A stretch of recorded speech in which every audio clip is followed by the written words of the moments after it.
friends, and welcome to Screen Vomit, the only movie podcast hosted by two twins, and one of them is me, Kayla, and here with me is my co-host, Collard J. Greens.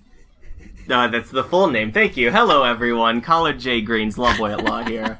On a beautiful Sunday afternoon, ready to talk flicks. Hell yeah.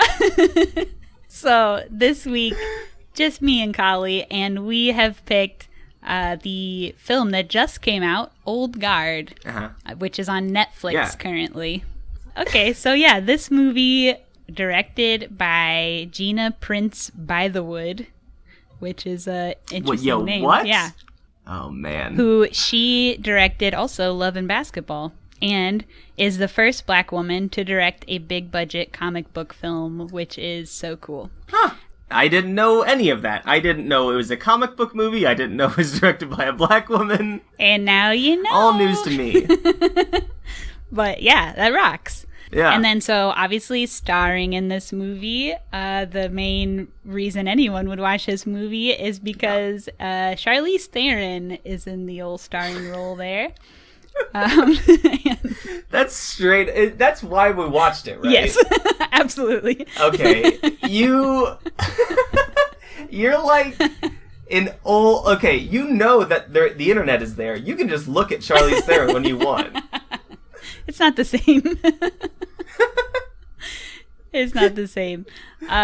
Jesus. Charlize Theron is interesting because she is like what Kristen Stewart K-Stu is to like teens through mid-20s queer people. Totally.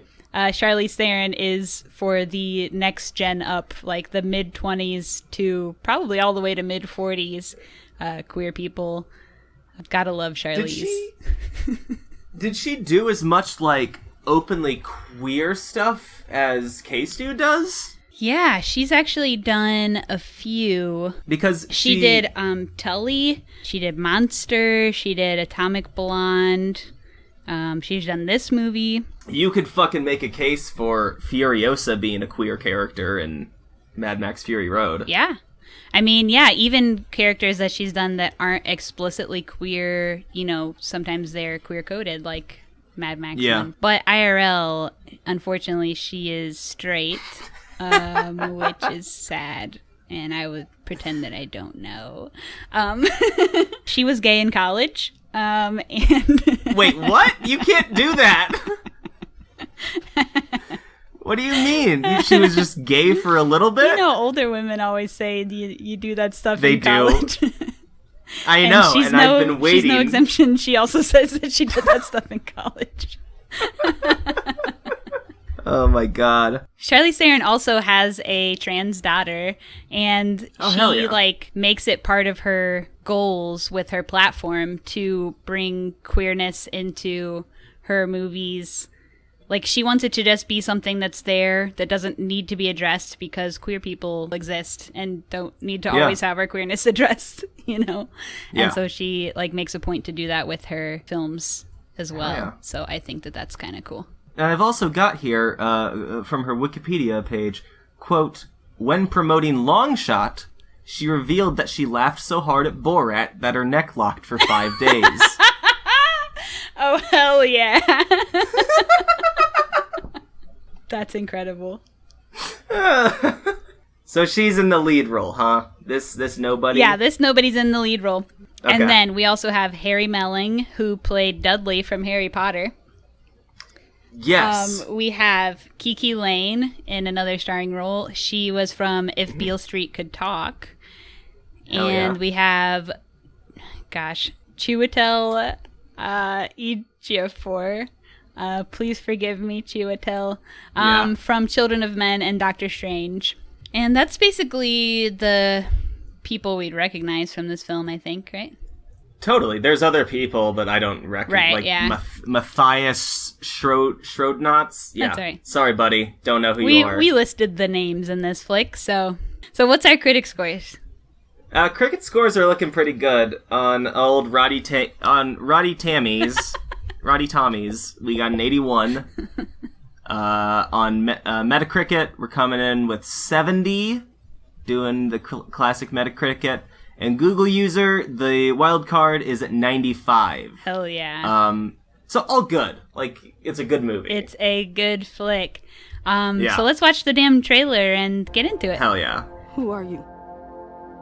You can call me Andy. I lead a group of soldiers. Fighters, like you. With an extremely rare skill set. What do you mean? Mother? Let's just say we're very hard to kill.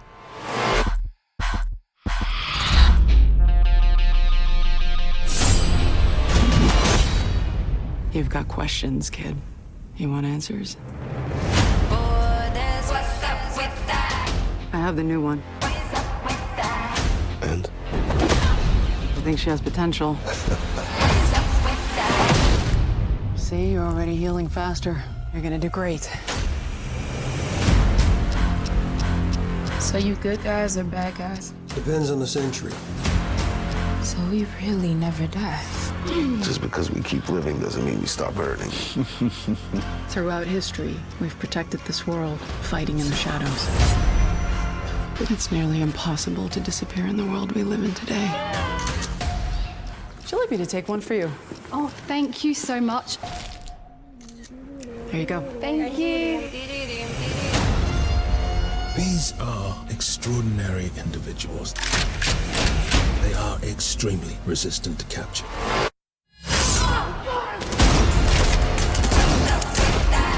They're going to lock us up and weaponize us.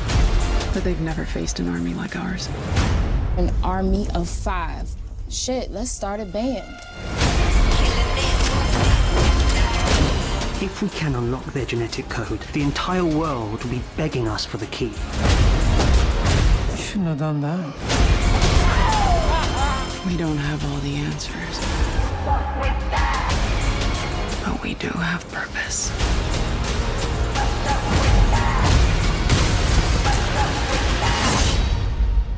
I strongly recommend that we leave right now.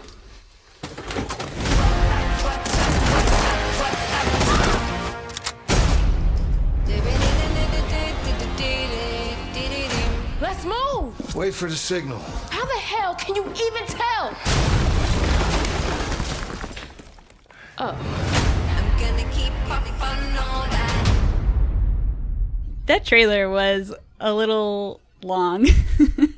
It was. You thought it was long? Yeah, I don't know. It seems kind of a lot of stuff in there. 2.5 minutes. I would say that this podcast ep will probably spoil some shit. However, I don't think that will detract from people who haven't seen the movie. I think it would still be fun to watch. No, this movie is it's a comic book movie. It is. And I don't mean that to be demeaning or pigeonholing, but the best parts of this movie are the really fucking well choreographed and well shot action scenes. Oh hell yeah! At least for me. Yeah, absolutely. The plot is good, but it's nothing. Like, yeah, you nailed it. Like, we're gonna talk about the plot, and it is a lot of like. I mean, everything is a spoiler that we talk about pretty much. True, but I mean, like, like, this does have, like, a sort of, like, twist or whatever, but I think, I don't think that knowing the twist will spoil the movie. In my opinion, I think it's still just as enjoyable to watch. Without a doubt. Yeah, it's... never mind. I was going to call it it is kind of like John Wick, I guess. Just in the sense that there's, like, really sick action, and most of the actors do their own stunts. Yeah. Definitely. Hell yeah. And I think... I didn't know most of the actors did their own stunts. Yeah, and I think, That's like, baller. Charlize has been, like, on that track. Like, when she did Atomic Blonde, it was kind of the same thing. And a lot of people compared that movie even to John Wick and have called for, like, we need Atomic Blonde, John Wick, same universe, you know? Which would be baller. Oh, it would be so sick. Yeah. But, yeah, so Charlize is already, like, kind of known for that in the same way that Keanu is. This movie's no exception. No, she recently fucking talked about, like, while doing press for this movie, she was asked if she had any interest in becoming a professional wrestler because of all the combat training she's done, and she said that she is not opposed. She's not saying no to it. Wow. So I don't see it. I mean, it seems also the way that she talks about like how this movie, like doing movies like this, like affects your body and how much training you have to do and all that kind of stuff. Yeah. Like, it seems like she also was like, I'll do this every couple of years or so. I'm not just gonna boom, boom, boom them because it's too hard on your body. So and how old is she? She's like mid-40s. 44. Yeah. Yeah. So, which, you know, is not old. Age ain't nothing but a number, baby. And I saw so many like articles or people just saying like, wow, can you believe she's 44 and can still move? It's like, okay, 44 is not old, okay? Y'all need to calm down. It's not fucking old. No. Keanu's like 60-something, isn't he? Totally. And like, this is just a product of like, most Americans don't take care of themselves, and as they age, their bodies just deteriorate at an accelerated rate. And people think women are old at a younger age than men. That too, yeah. It's classic American of mixing of two prejudices. Yeah. It's ageism and sexism. Yeah, and F that, in my opinion. Oh, yeah, totally. Like, totally fuck that. Charlize Theron can do anything she wants. Yeah. Baby. And she's a smoking hot fox as well. It's funny when I think back, like, I absolutely remember going to see Aeon Flux. Like, what year did that movie come out? I was a teen. 2005. Yeah. So I was fully like 9th or 10th grade being like, I don't know why. I'm really interested in seeing Charlize Theron in like pleather suit, like superhero skin tight suit for a whole movie. Yeah. I don't really care about anything else happening in this, but I'm a completely straight person. Good God.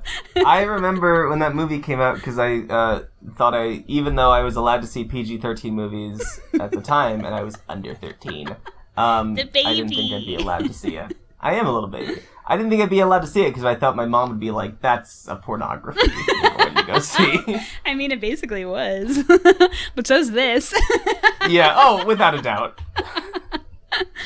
This is it's just two porns. It's like, ooh, Charlize Theron's got another look. And you're like, damn. Yeah. That's a fucking rockin' tank top. I've never been like, so horny for a plain tank top and jeans. I've never been so GD horny for an axe, baby. Oh, yeah. She's a battle axe bisexual. Oh, that's good. We'll get to it.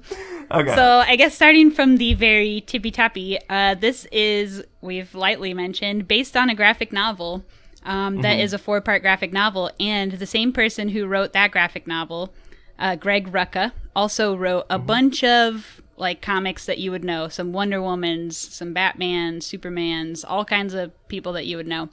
And he also wrote the screenplay for this movie. So I think that's kind of cool that the same person who wrote the comic wrote the movie.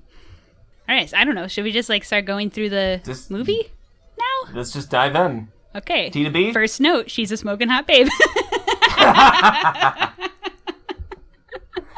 I sorry. did not take notes for this movie. I have so much notes. I don't know why. I watched this movie twice, actually.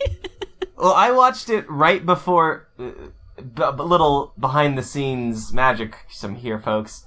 We were originally going to record this on Monday. Ago.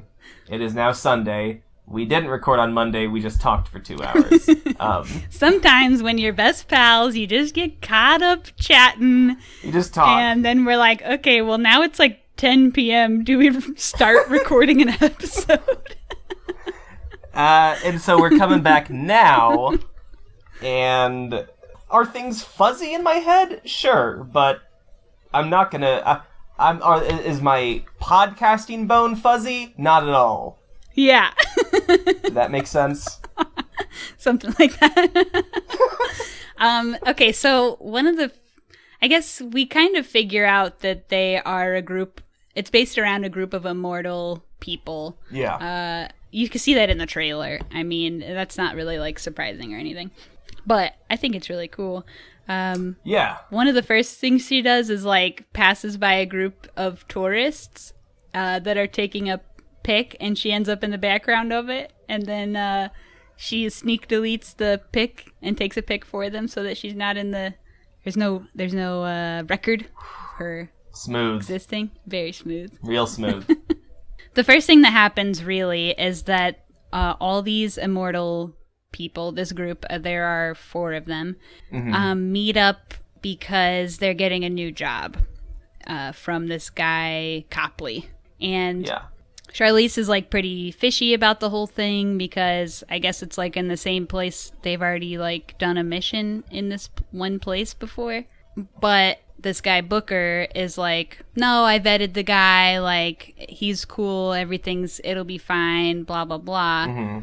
And they've been on a year-long break, and Charlize is feeling pretty like disillusioned about like how much they can really like help people and stuff like that. She wants to use her, I don't want to say powers, ability, whatever, her thing where she comes back to life to help people. Power, yeah. And she's just not sure like how much she's helping people. And so this guy is like, okay, there's like this place where a bunch of kidnapped children are being held hostage, essentially. And we need you guys to go there and save them. But they freaking get there, and it's a setup. And this is like the first thing you see in the trailer. Yeah. So they walk into this building, and then the lights pop on, and then a bunch of army guys or something, soldiers, like, just soldiers, come out and just like machine gun shoot the fuck out of these 4 people. 1,000,000 bullets, yeah. And they're you gotta laugh here because their bodies like flail around so insanely. It's like, it's such a funny visual of them just like being hit with so many bullets, like hundreds of bullets each, you know. And how you think they have like a choreographer for that who's like, you gotta throw your arm this way but then swing your leg this way? I don't know. I don't know what they did here. I'm kind of also like, did they just make like dolls of them all so they can like make 1,000,000 strings to just like wiggle around? Because they wiggle around so insanely. What I'm over here in my my freaking podcasting room just shaking my body trying to be like, how would I move if shot? And it's like one of those scenes too, it's like where they are getting hit with so many bullets but somehow keep standing for like 10 seconds before they fall down. That's elementary physics. The bullet speed keeps you up. Oh yeah. I don't know, but it's so insane, and it's hilarious. It rules. I love a good too many bullets. Hell yeah. And so then these people are all like dead, and their bodies start pushing out the bullets, and they start coming back to life. But one interesting thing is that Charlize's body pushes out the bullets. However, she has several ear piercings throughout the movie that never get pushed out and healed up. I just think that's I didn't think about that. I think that's interesting. Yeah. I guess for the remainder of the podcast I'll probably just call it the Wolverine power. Does Wolverine come back to life? Well, there's that classic, I don't know how many times you've seen X2, X-Men United, the best X-Men I saw movie. it when it was in theaters 15 years ago. You should watch it again. It rocks. At least the opening Nightcrawler scene in the White House. Okay. But Wolverine gets shot in the head point blank, and he has regeneration powers, so he falls down, but then the bullet pops out in a second, and he's back up and clawing people, going bub. So, yeah. Hell yeah. They've got the Wolverine power. They can get shot 100 times and live. I also thought of it as, like, being a little similar to, like, Westworld, where, you know, these people also have kind of an immortality thing going on in Westworld, and they're like also a different type of people who are kind of fighting for their humanity and to be recognized and their life to be valued. So I thought that was kind of interesting. I just happened to be watching Westworld around this time. I'm not going to watch Westworld, Kayla. Stop trying to talk to me about Westworld. It's good! It's really good. So anyway, these guys pop out all the bullets, they stand back up, and they freaking murder all these army guys who were like, oh, I guess we need to reload our guns. Like, were they like not told that? No, but none of us prepared.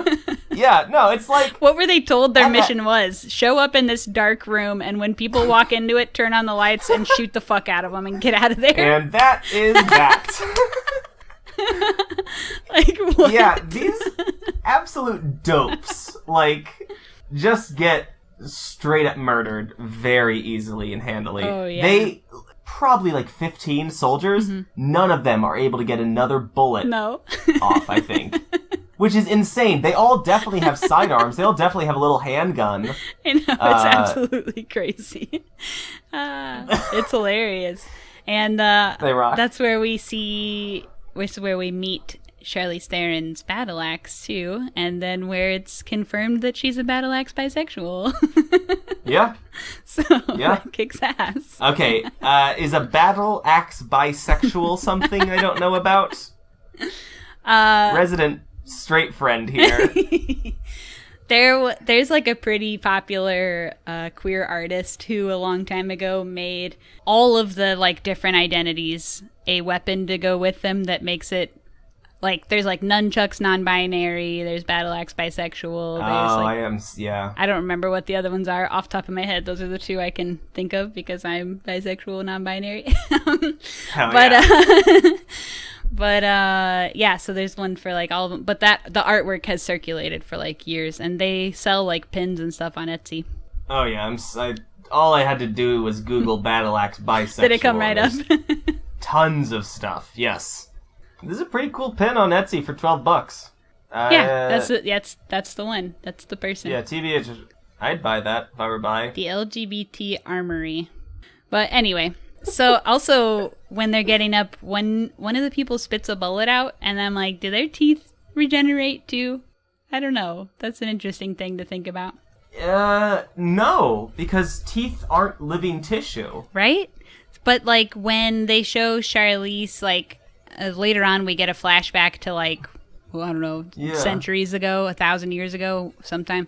And one thing that took me out of her being in that scene was that her whole body was dirty and dusty and like all, crusty, rusty, gross. Totally. But she had these perfect, gleaming, white chiclet teeth, Do they all just have really good dentures? I guess. It's interesting.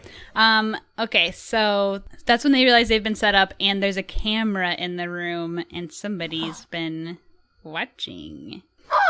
Then we flash over to Afghanistan where, what's her head? Nile gets her throat slit. And then she also dies and comes back to life. Yeah.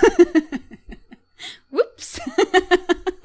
Yeah, they botch like a hostage or they botch a mission. Yeah, basically. She walks in the room, kills the guy, basically.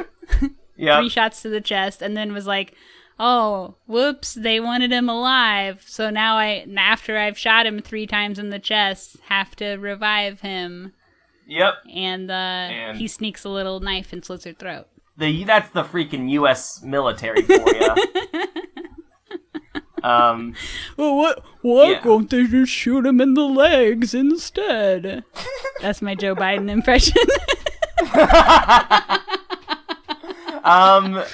Smash cut to me literally yelling that at my TV when it happened, though, in the movie. Just showing how much of an old, shitty white guy I am in this scene. I definitely was like, oh, they should have shot him in the leg, that way he'd live. Because I am a military tactics specialist. Yeah. Anyway. But, yeah. I mean, why don't they, though? But, I don't know. They shouldn't shoot anybody. We're just digging up rabbit holes left and right. Oh, yeah. Sorry. Dig dug up. So the first, lore tip we got on this on these peoples is that they come back to life. Second lore tip we get right around here is that all of the immortals share dreams, similar to the show Sense8, if you've ever seen that show. Have you ever seen it? I have not. What's it about? Yeah, I have not seen it. It has the guy who plays Saeed from Lost, created by the same people, by the Wachowski twins. Anyway, it's like about a group of 8 people who like share dreams and can kind of like share their consciousness and dip into each other's consciousness. They're like connected in some weird way. I didn't watch it all because I didn't like it. But there's some good stuff going on there, and a lot of people do like it, so maybe it's cool. I don't know, but just all that to say that is similar to what's happening in this movie. So because they've shared a dream, now the 4 know that this girl exists, and they gotta go rescue her, and we learn that it's been over 200 years since there was a new one of them. Then we meet Dudley. He gets a little insert here. I gotta say, he's looking strange. Good.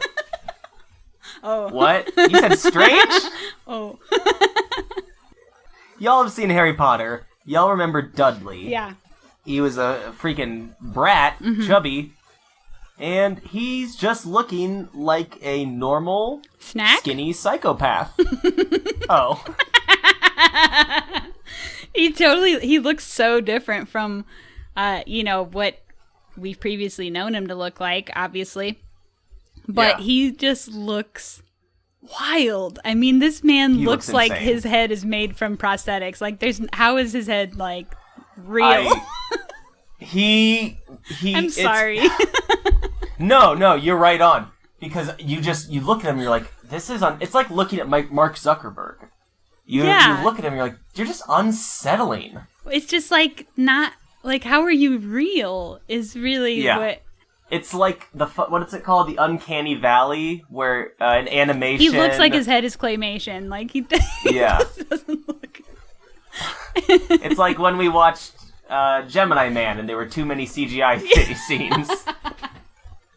This guy's CGI neck. It doesn't even look like CGI though. It looks like claymation, but then it's his real self. It's not... Oh man. Boy. We're bullying now. We are bullying. We're bullying, kid, and we apologize for bullying, but also you can't disagree that this man looks like he's made out of claymation. Harry Melling. Yeah. You are invited on the podcast. Yeah, well, totally. All. I bet he'd be a cool friend. He plays a great villain in this flick. Very, like, what do I want to say? Stereotypical, like, cut and dry villain. Like, he is Big Pharma. Yeah. He is just evil incarnate. Like, there's no redeeming quality. Super easy. Yeah. Like, and that's, like, also a characteristic that I like. This movie is a straight-up comic book movie because it's very clearly good versus evil. There's very little... Even though in the trailer they literally say, like, are you good guys or bad guys? Oh, it depends on what century. Right. No, you're always good guys.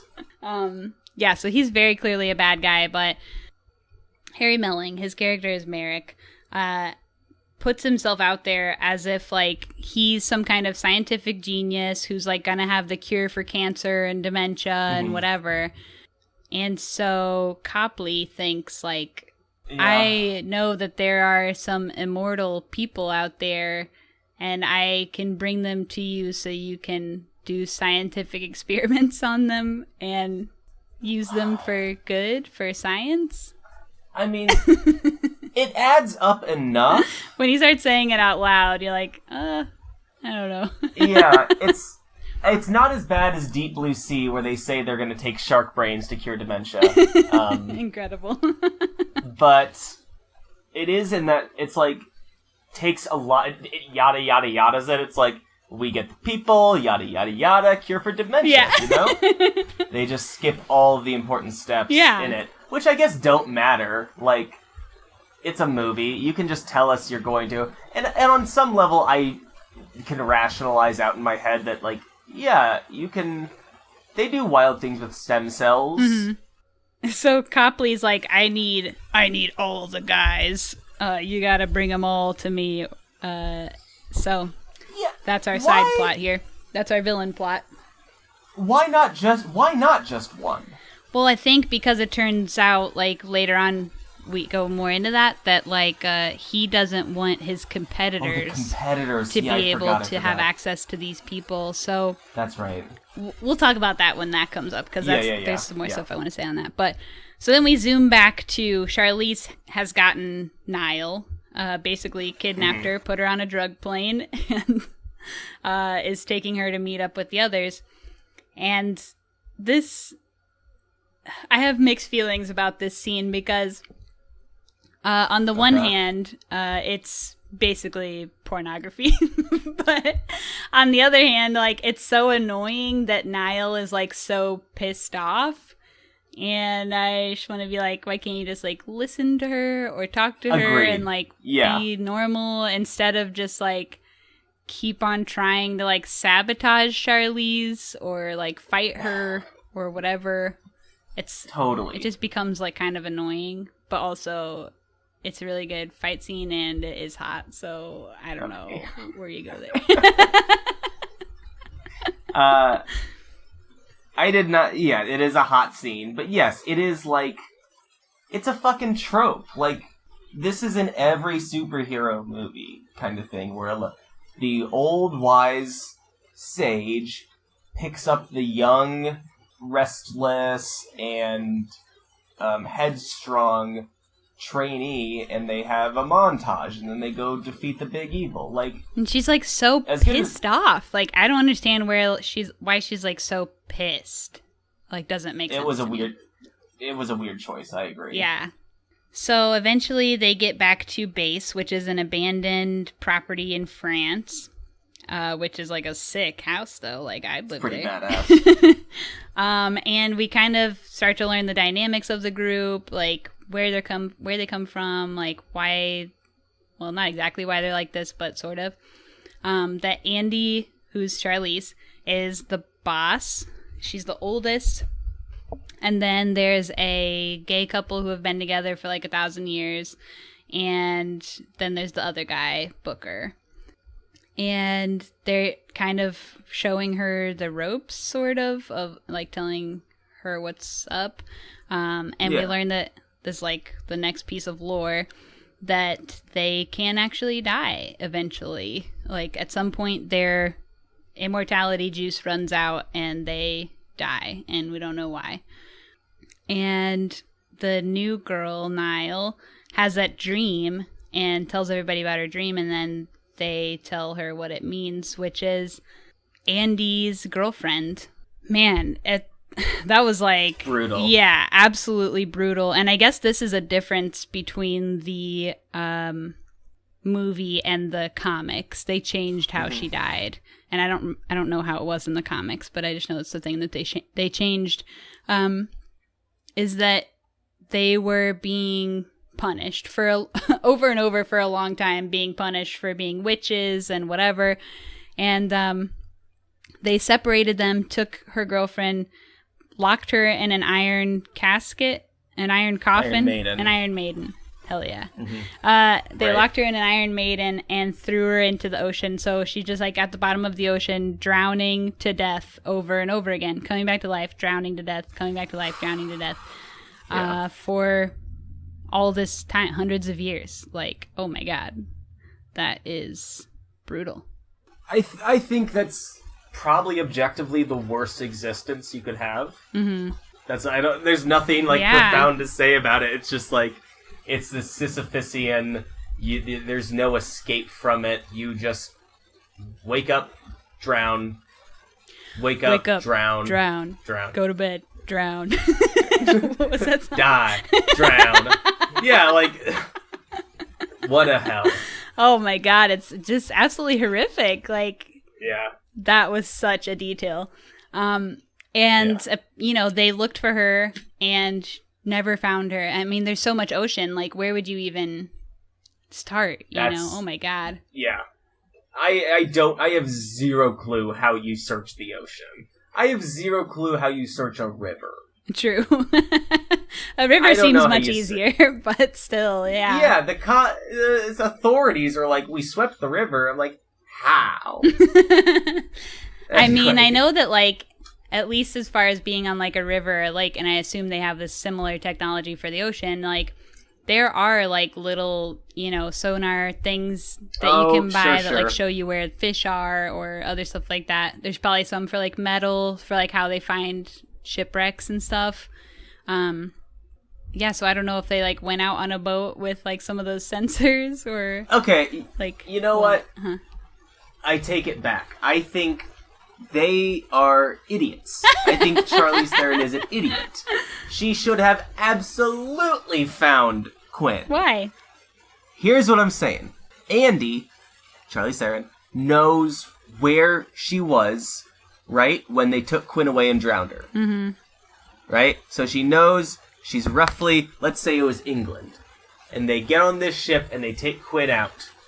Well, you got nothing but time. Mm-hmm. Once sonar is invented, all you have to do is check, like, that shrinks it so much. You don't have to check the Mediterranean Sea. You don't have to check the Mississippi River.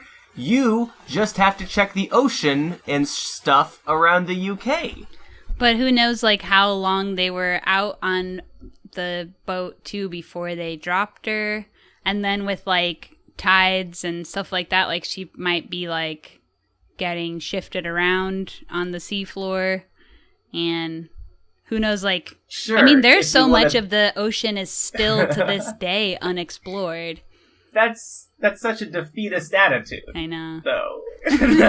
No, absolutely they weren't going to find Quinn. Yeah. If you drop anything in the ocean, it's gone forever. Yeah, as we all know.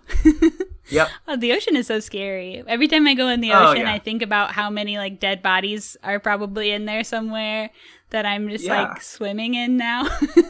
That's like a holy thing, though. You're, like, with your ancestors. I guess. I don't know. That's scary. In their body, pee-pee, and doo-doo water. Yeah, the ocean's fucking gross. Yeah, gross and except scary. Fish rock. Fish are also scary to swim with. I'll have fish in a tank any day. They're terrifying to swim with. There's some scary shit in the ocean. Absolutely. Lindsay won't watch fucking, like, underwater, like, planet Earth water. Yeah, I don't love it either. Yeah, there's too much scary stuff. Yeah, but you don't have to, like, fuck with it. It's, like, on your TV. Woo! Who knows where it could be? Don't, like... I mean, what do you mean, who knows? It's at the bottom of the ocean! Some stuff ends up around shore sometimes. They're like man-o'-wars and stuff like that that can just fucking bite you and kill you. Ah! Too scary. There's... Animals show up everywhere all the time. Yeah, it doesn't make them any less scary. Ooh! Okay. Nasty. So then Andy and Niall are outside. Niall wants to leave, basically. And that's when their house, like, kind of gets raided by more of the same, like, dipshit army guys. Yeah. And they go inside, and everyone's been kidnapped besides the one guy. Well, I say everyone. The other two guys have been kidnapped. And then the one guy, Booker, is still there, but, like, his whole intestines are, like, blown out of his tummy. That's, like, the next part of the lore that we learn is, like, bigger injuries take longer to heal, so it takes him a while. Like, his stomach is slowly, like, sucking itself back in. That's, like, insane. So the two guys are gone, but Andy is still around to, like, go murder another, like, 100 army guys or whatever. Oh, man. Can you believe they just, like, keep sending in all these, like, army guys to die? Yes. Here's my hot take of the weekend, I guess. You have to be a dope to obey orders no matter what. Mm-hmm. You are the fifth line of defense, and we're sending you in, okay? It's like, no, I'm going to die if I go in that room. Yeah. They're dummies. Plain and simple. Yeah. I mean, do these guys, like, have family? Or, like, they're just sending, like, dozens and dozens of guys in to just be murdered. It's like so insane. And then the people in charge, which is like Copley and Merrick or whatever, are unaffected. They do not care that all these guys are dying. The only thing that affects them about it is that, well, Merrick's not even on scene. Copley's on scene. Yeah. And he's like, now I'm scared that I'm going to die, so we should leave. And there's no consideration for, wow, I just watched 70 men that I know and sent into this room be brutally murdered. His reaction is like, damn it. I know. It's so insane. Like the same reaction as if you drop a quarter down a drain. You're like, darn it. Yeah.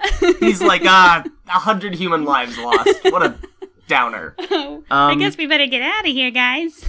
Especially with a little teeny spoiler for Copley's sort of face turn later. He has no empathy for these lives. No. For soldier lives at all. No. And you know what? Neither do we. Yeah, no, fuck it. You signed up for it, dummy. If you're signing up to go against Charlize, you're putting your life in your own hands there. And I love this line that goes here too, like where Booker says, like, that woman has forgotten more ways to kill than entire armies will ever learn. Wow, that's so badass. That's really badass. And she's probably killed a lot of people then, huh? Yeah, I mean, yeah. Even since the movie started, she's killed like 75 people, so who knows? She's been alive for 6,000 years, like, who knows? My big question out of all of this was, why are all of these immortal people like, okay, we have to live forever, so we're gonna become warriors? It's like, I don't know, why not eat every food, huh? Why not go everywhere? Why not do anything else? I mean, I guess it's noble, quote unquote, to utilize their skill, their power. Yeah, I guess they're just trying to find like some reason to be alive, you know? Killing cannot be the only reason. Well, I mean, in this particular moment, they're killing for survival, like because they don't want to be captured. But in the past, they've killed, presumably, and I think for their intent was to like protect some other people or like help some cause or something like that. They've tried to be on the good side of things. So killing's not their reason to be alive. No. It also seems like they don't do this like all the time, because what did I say? It had been like 100. You're right. It had been like 100 years since they were together last. Yeah, since they were active or something. Yeah, you're right, so it's not like they're doing this every day. So they had 100 years vacation. I mean, that's great. And they still get to travel a lot with their missions. Like, they were just in Sudan, now they're in France, now they're going somewhere else. I don't remember. England? This movie, France. Well, they're in France, and I think they take them to Merrick's office, I think, is in England. Oh, it is in England, yeah. This movie does participate in the trope that I think every movie does, that for some reason it bothers me, because it just makes me feel poor, is they just go anywhere, anytime. Yeah. And somehow just like get on any plane for I don't know, free. The thing about people in movies who have been alive for a long time, they are always rich. And how is that true? Because how do I become rich? Please teach me. You have to live forever. I have lived a long time, and I am not even close to rich, and I can't get there. How do you become rich, please? Tweet us. Yeah, tweet if you got any money tips. They're always just like undeniably rich and like have no concern for like how to make money or anything that costs money. They just have money and they'll spend it. And like the first thing that happens in this movie is that Charlize gives Booker like a first edition of some book and was like, oh, it was so expensive, you know, it wasn't cheap and stuff like that. Okay, the first thing you're doing in this movie is bragging about how you have money. How? I mean, look, here's the inevitable conclusion you're going to run into with anything relating to immortality is, because you have infinite time, you have infinite possibilities. So you could definitely easily posit that, like, if you live long enough, you are going to figure out how to be and stay rich. And, like, if God forbid I had to be immortal, I would rather die, literally. Yeah. Same. I don't know, fucking rob a bank in the 1910s when there's no security, and then you just invest it in shit? Jesus, I don't know. Like, rob dead people, go to college when it was free in the... Yeah. in the year 10. Yeah. I'm glad, side note, I'm glad we both agree and understand that immortality sucks. Oh, yeah. There's no freaking way. That would be, oh my god, the last thing I would ever wish for. It's always the stupidest motive when any bad guy is like, I'm going to live forever. And it's like, why, That is the worst thing. Why would you ever want that? Everyone who's sane understands that, like, 75 max. Yeah. I think most people would say, well, at this day and age, 50% of people would say, I don't want to die right now, but I want to die sometime. And the other 50% of people are like, please kill me. Immediately, yeah. And no people are saying, I want to live forever, besides, like, maybe Trump. Yeah, like, that's what I'm saying. It's a total psychopath Only thing to villains want to live forever. Yeah, only bad boys. Only a villain would want to live forever. All right, so now that we've absolutely popped off on immortality. We're like 20 minutes into the movie. Yeah. We're moving slow on this one. Slow, but fun. So now that the crew is all split up, then we're like bouncing around constantly from this point forward, pretty much. So we bounce into the two guys. I unfortunately never wrote their names down in my notes, but the gay couple. The gay guys. Yeah. In the paddy wagon. They're like teasing these guys for being gay. Right? He's like, what is he, your boyfriend? Huge laughs, you know?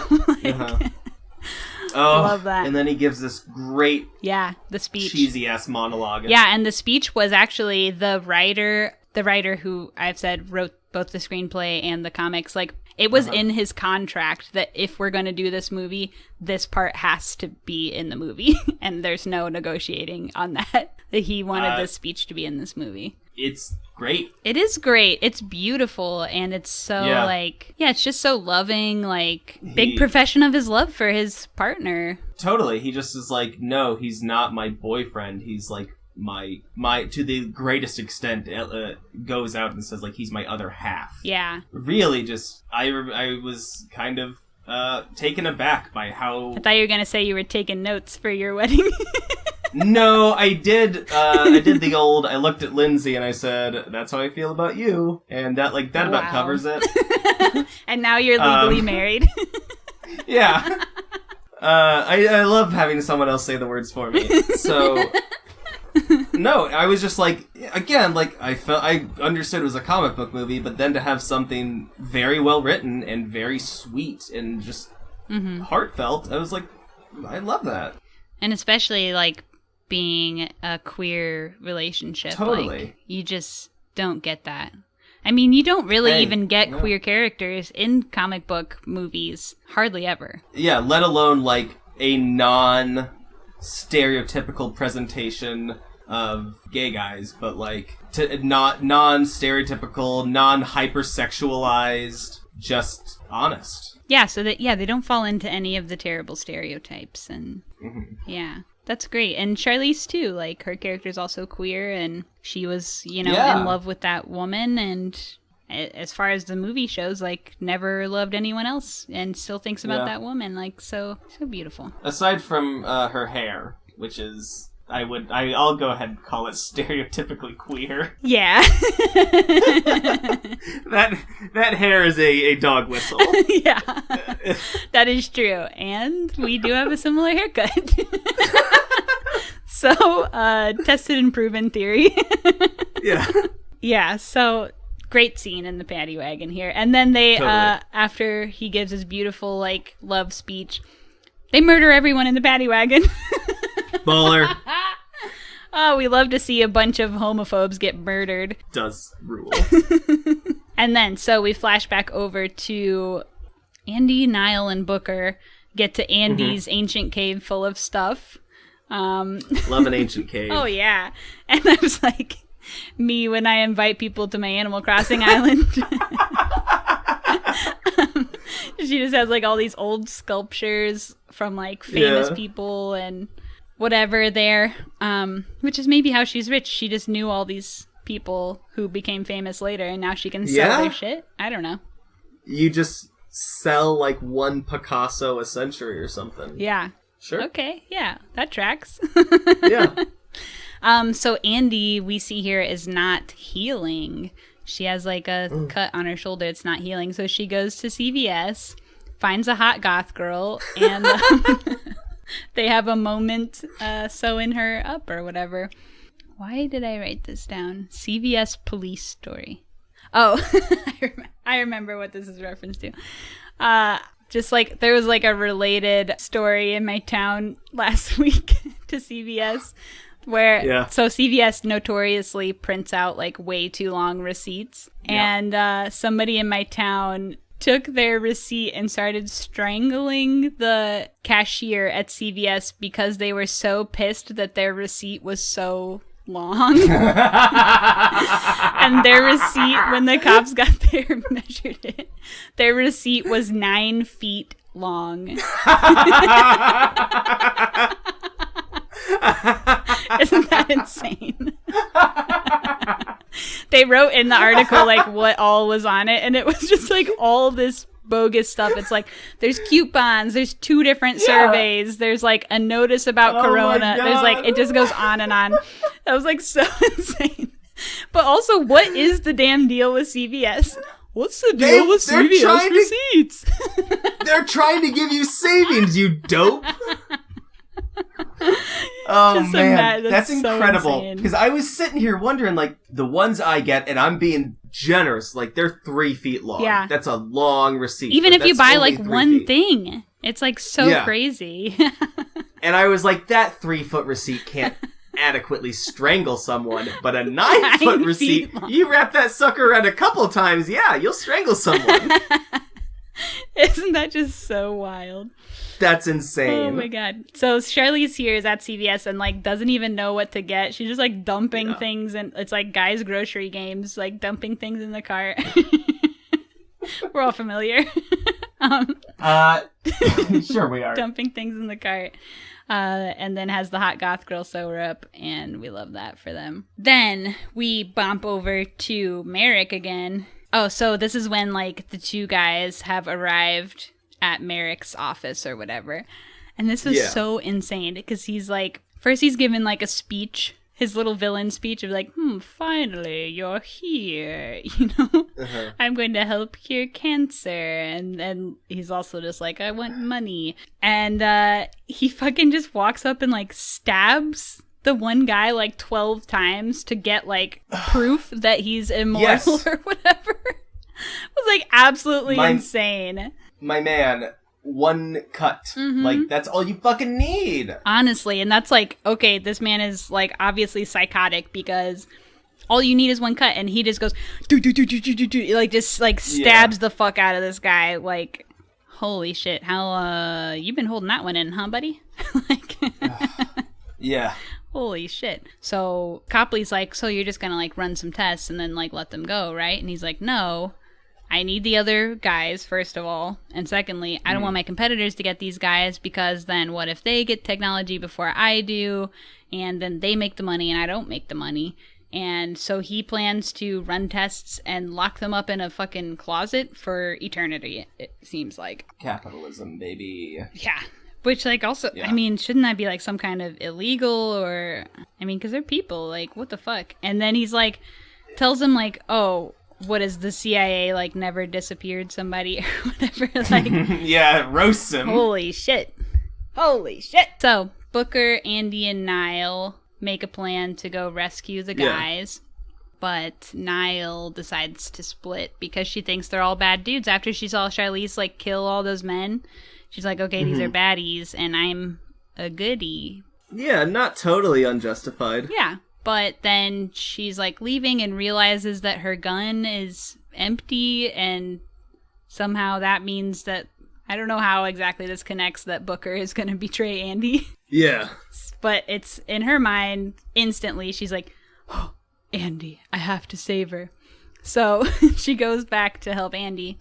And so this is where we get the big twist that Booker is the one who vetted Copley, but actually he tricked everyone and he's the one who like sold them all out to Copley. So when him and Andy storm into Copley's office, he shoots Andy, not knowing that she's not healing, and then he's like, oh, I've made a huge mistake. And so this is like the point that we realize the only immortal people that are like left alive and not pieces of shit are queer people, and they're the only people that deserve immortality because the one straight guy is the one who sold them all out. Yeah. Yeah, we really, straights again did not have a great showing. So then the two of them are now also captured. Yeah.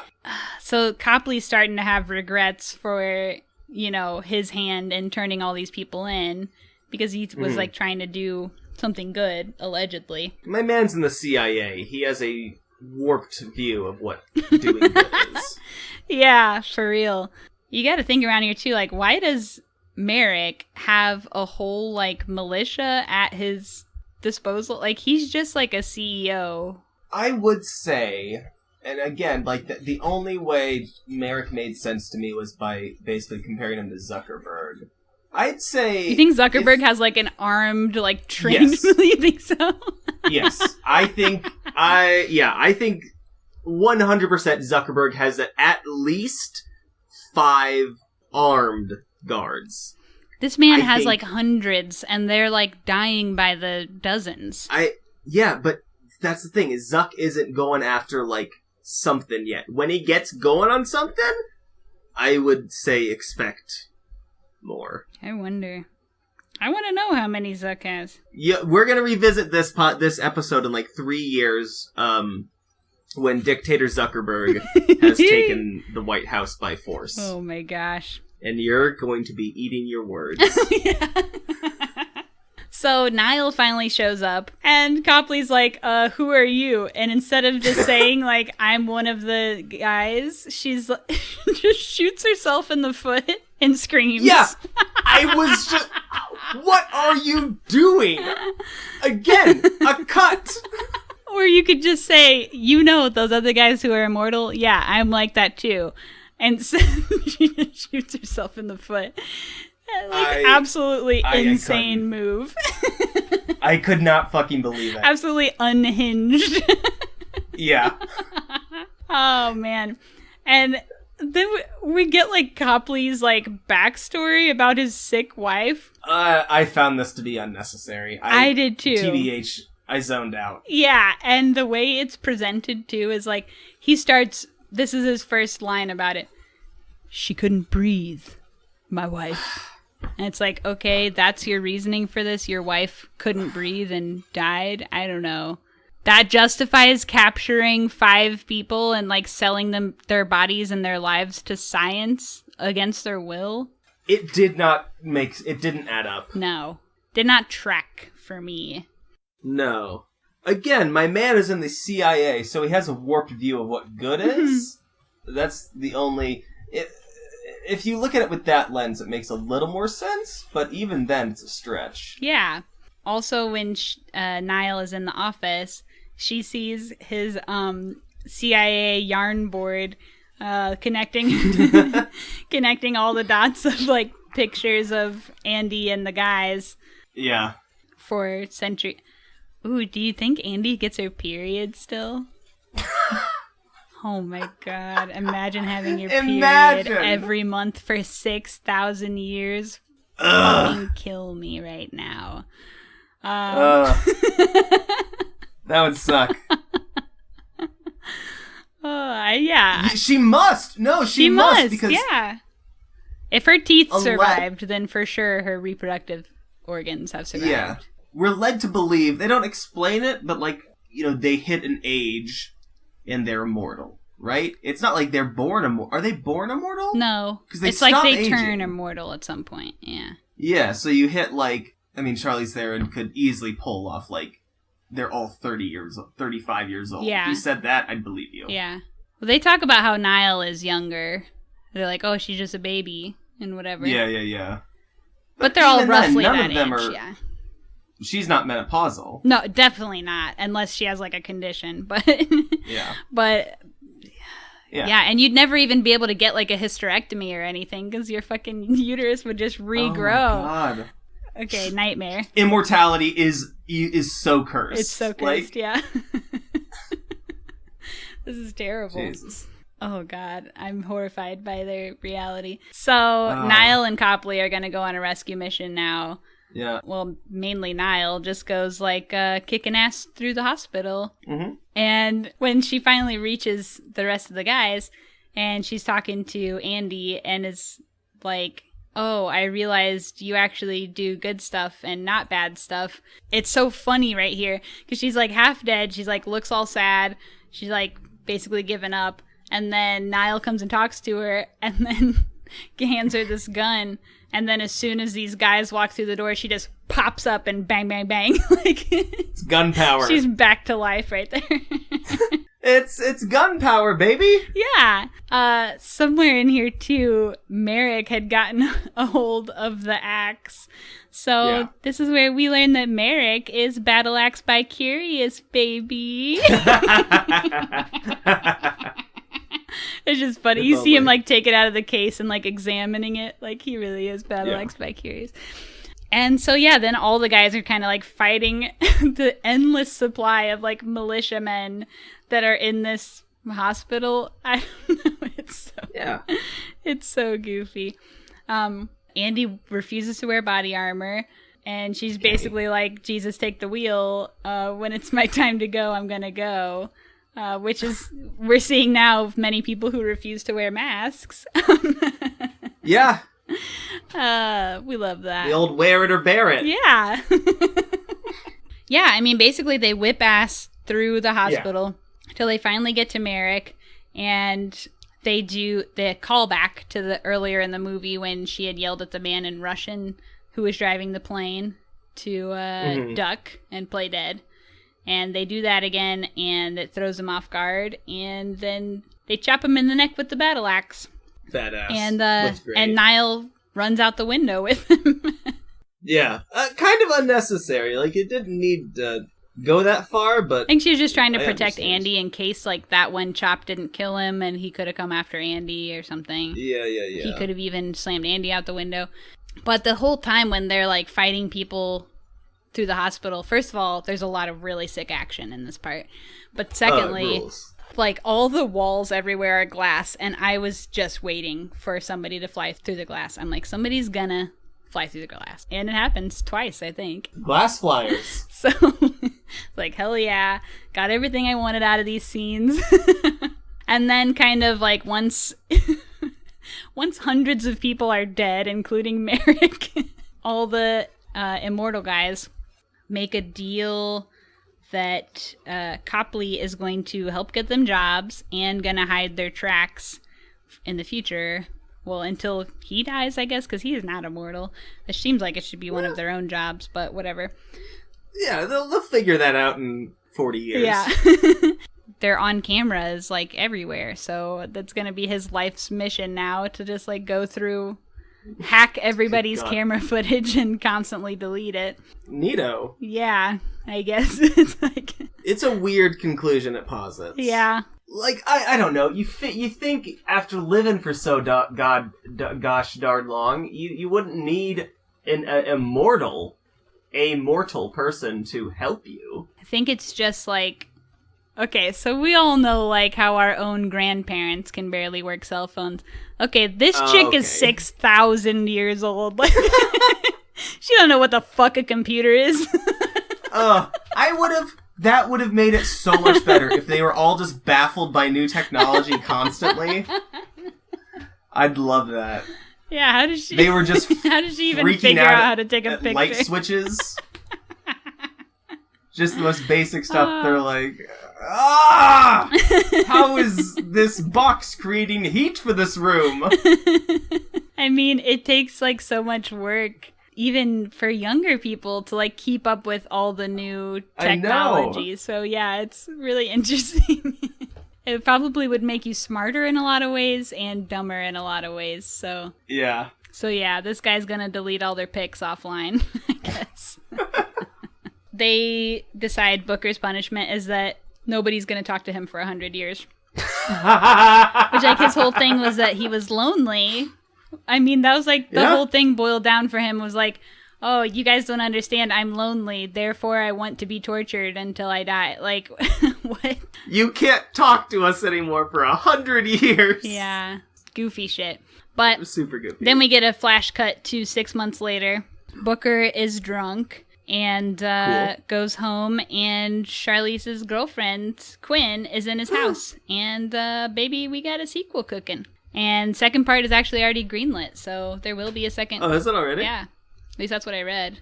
I mean, who knows? The internet. Read that it's already greenlit, and I think it has to be. I mean, this movie, in my opinion, was really good. The action was really fun. I thought the story was fun. Like, the queerness, obviously, we love. It deserves a sequel, in my opinion. Yeah, for sure. I'd watch the sequel to this. Yeah. The graphic novel is 4 parts, so theoretically, we could have at least 4 parts. Yeah, I'm reading here that July 7th, this came out July 10th. On July 17th, Netflix reported the film is on pace to be viewed by 72 million households over its first 4 weeks. Hell yeah.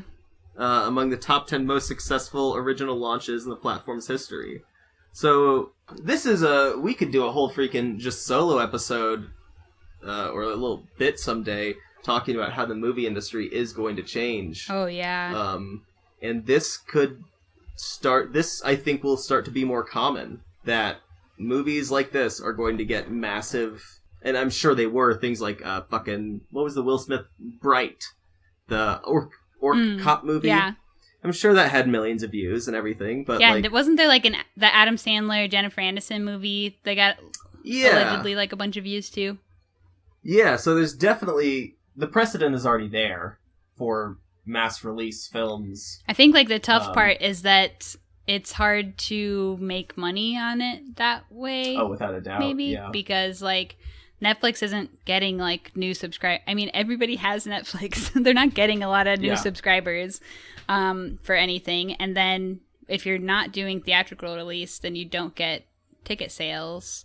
Totally. It's, probably tough. And it'd probably be tougher to measure like how many people are actually watching, like, because oh, without a doubt. It's per screen, it's not per person. So interesting. Yeah, interesting things. And and just because everybody's stuck at home now too, a lot more people are going to be watching stuff on TV. But hell yeah, there's definitely going to be some changes to the old movie industry. Even like some things I've heard that are coming out for theatrical release still.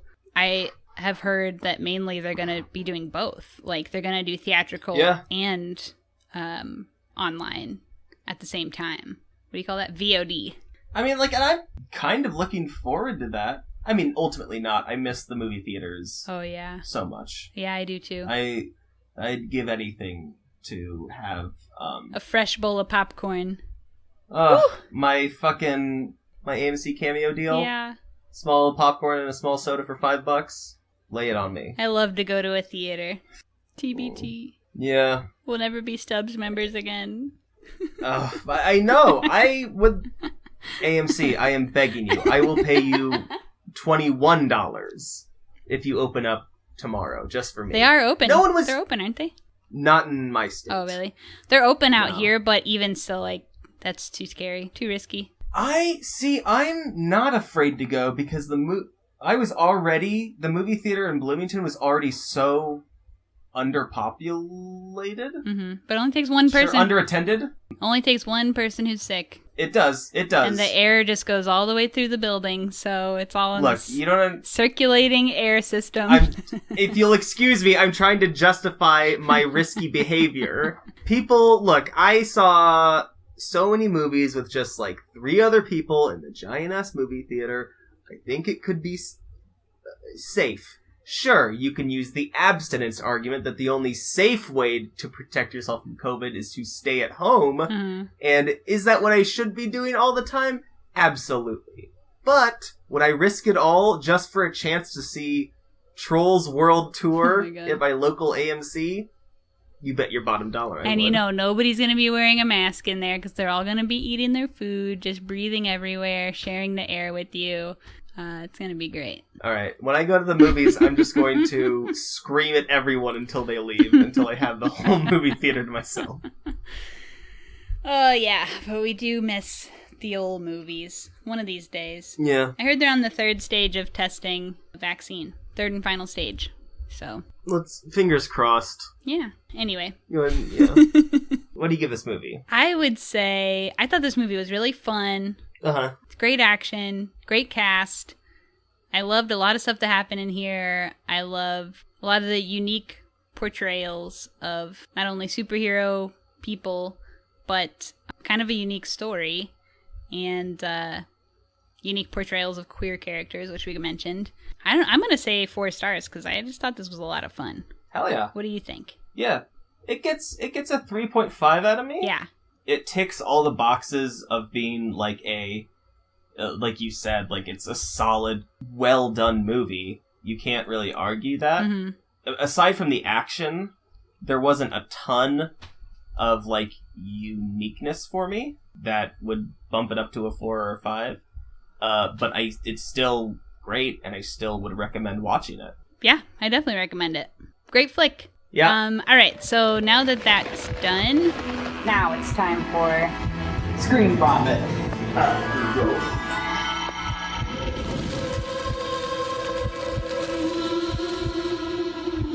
So, Colin, what else have you been watching? We watched John Wick, and I had... It was probably the most enjoyable viewing I've ever had of John Wick. I had like a... John Wick 1. I had like a spiritual experience with it. Oh, yeah? And really felt like I saw it for the whole masterpiece that it is. Hell yeah. Because John Wick 1 is a triumph. It is out... Everything about it. When it came out, what it revolutionized, it's incredible. 2, Legally Blonde. Oh, hell yeah. It was pretty good. I love Legally Blonde. Yeah, Legally Blonde is really great. I low-key stan Reese. Yeah. Lindsay is very pro-Reese. Yeah. And so that's kind of rubbed off on me. Especially with... I didn't like Little Fires Everywhere, but I have to give her credit for her performance in it. Yeah. That and Pretty Little Liars. Big Little Lies. Pretty Little Liars. Yeah. Reese rocks. Yeah. Sweet Home Alabama was one of my faves, too. I loved that movie. Never saw it. Good flick. I've seen it probably 20 times or more. I only watch boy movies. Oh, yeah? Yeah. Boy movie only pod. Even though you just admitted to watching Legally Blonde. Shush, shush, shush. It's a boy movie, actually. Okay, what have I been watching? I just finished, actually, Dead to Me Season 2 today. I actually watched the whole season since 10 p.m. last night until 1 p.m. this afternoon. Finished the whole season, so... Baller. Hell yeah, baby. And have you ever seen that show, Dead to Me? No. Wait, well, is that the... Has Christina Applegate and who's the chick from Freaks and Geeks? What's her name? It's something like Donna Meatball. What? Geeks. It's an Italian name. Linda Cardellini. There you go. Donna Meatball. Oh my god, that's incredible. I'm not far off. It also has the guy from Westworld in it. I don't remember Seth what Rogen? his name is. I've already closed it out now. Seth Rogen is not in Westworld. I'm thinking of Freaks and Geeks. Oh my god. Anyway, season 2, I put off watching it for a while because it's been out for a while. Because I thought it would be too heavy, but they brought in a lot more of the comedy aspect to it. And I would say that it ended absolutely perfectly. And I can't wait for season 3 now, actually. So. Hell yeah. And it was not, I mean, there was a little bit of heavy stuff, but it was overall not that heavy. And that was pleasant for me because I cannot take anything else heavy right now.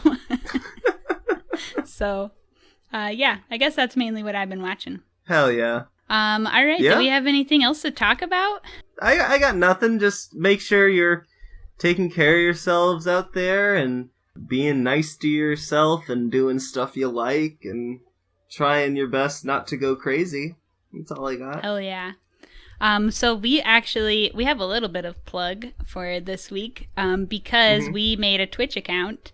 So we're ScreenVomit on Twitch now. And eventually, sometime soon, we're going to do something with that.